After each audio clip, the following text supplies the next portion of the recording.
In 1965, a 70-year-old Indian Vaishnava sannyasi, His Divine Grace, A.C. Bhaktivedanta Swami Prabhupada, boarded the cargo ship Jaladuta, bound for America. With no money and an uncertain future, he carried a singular mission.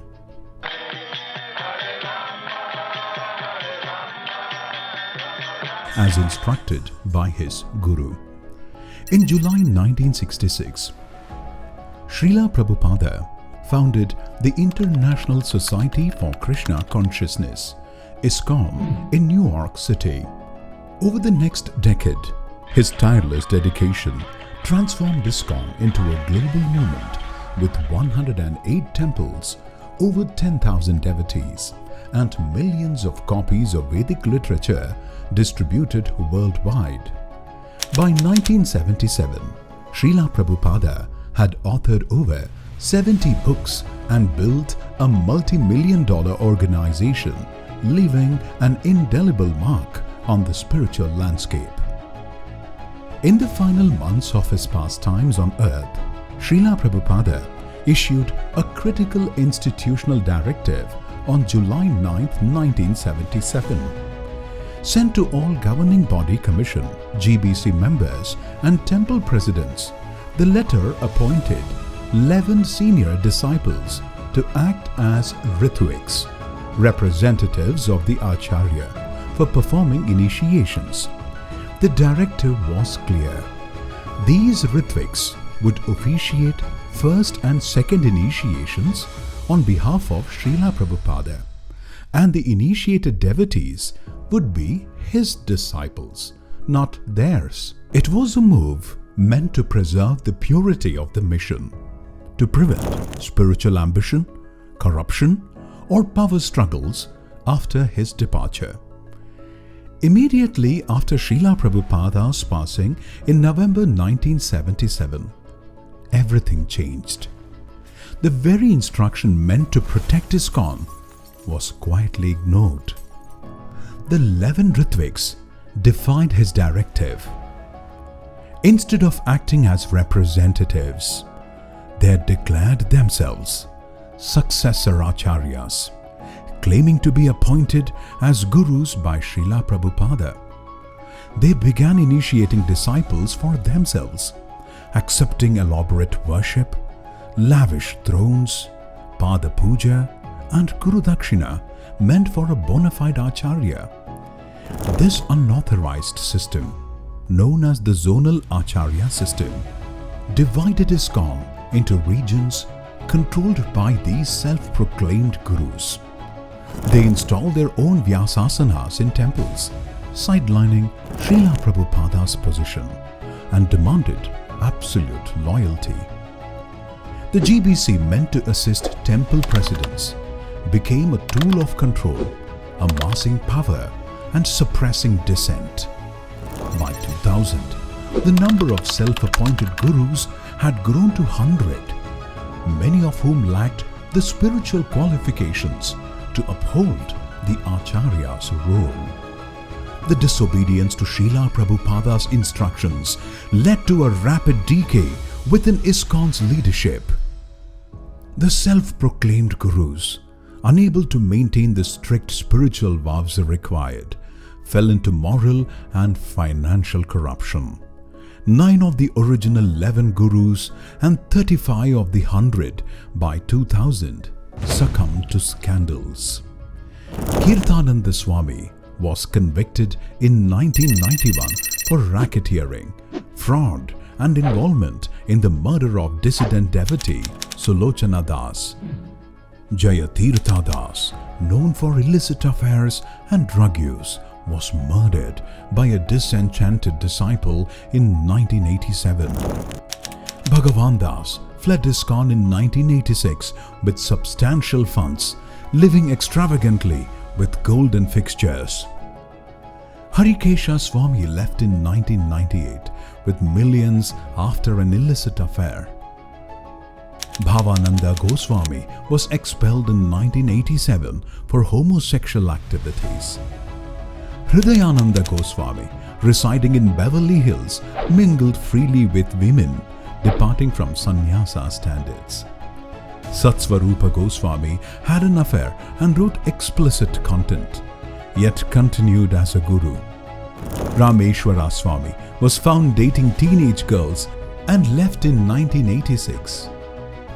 Hansaduta Swami later confessed to the guru hoax and adopted the Ritvik system. But formulated the letter to be sent out and named 12 people who are to act as representatives of the acharya. We don't find any last letter where Prabhupada says, these persons shall be my acharyas, or they shall act as the Diksha Gurus. He doesn't write that. Tamala Krishna Goswami, who led the conspiracy, confessed in 1980 but continued as an acharya until his death in 2002.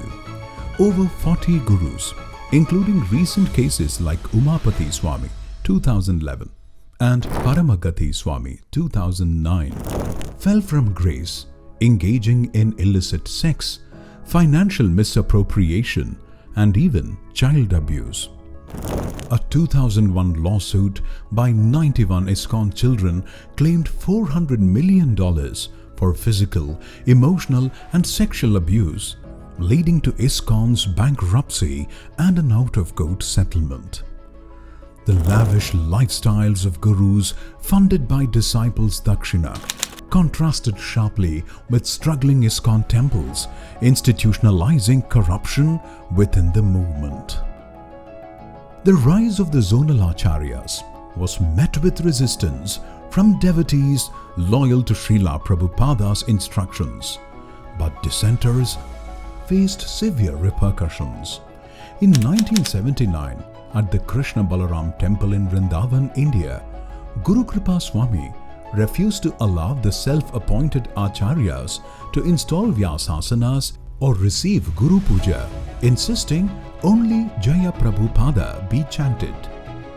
Yashoda Nandan Swami challenged the zonal acharyas to a debate at the 1979 GBC meetings, supported by a 20-page position paper by Kailasa Chandradasa, signed by 36 devotees.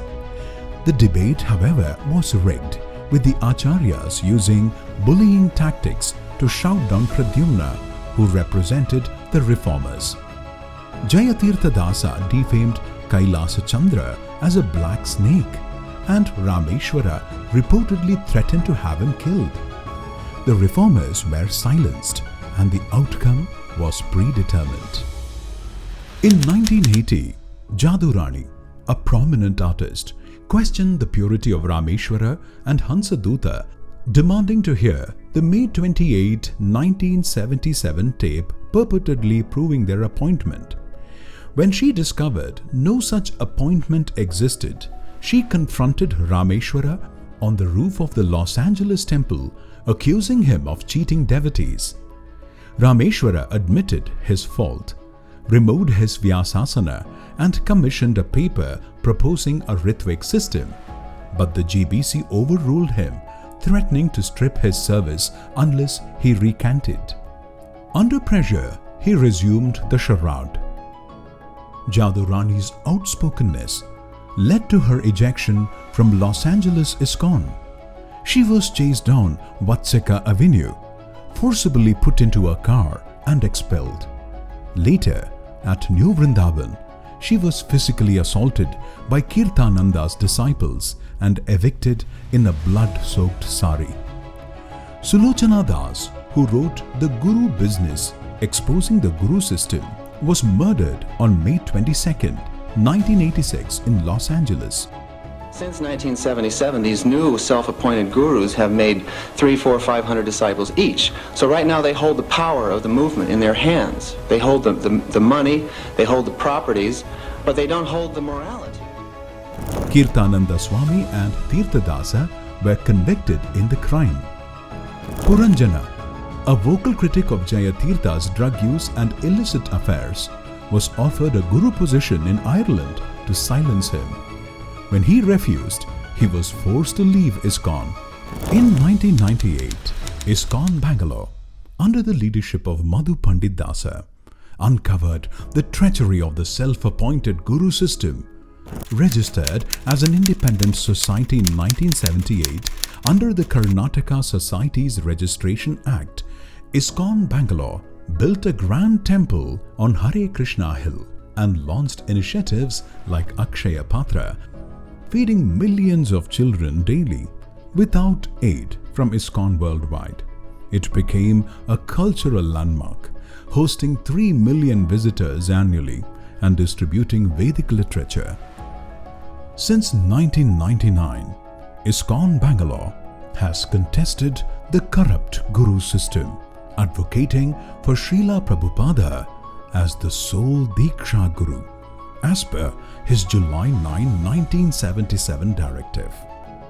ISKCON Mumbai, backed by the international GBC, sought to suppress this rebellion, claiming ISKCON Bangalore as its branch and attempting to seize its assets. They launched litigations, spread false charges, and misrepresented the Guru issue as a property dispute. In 2025, the Supreme Court ruled in favor of ISKCON Bangalore.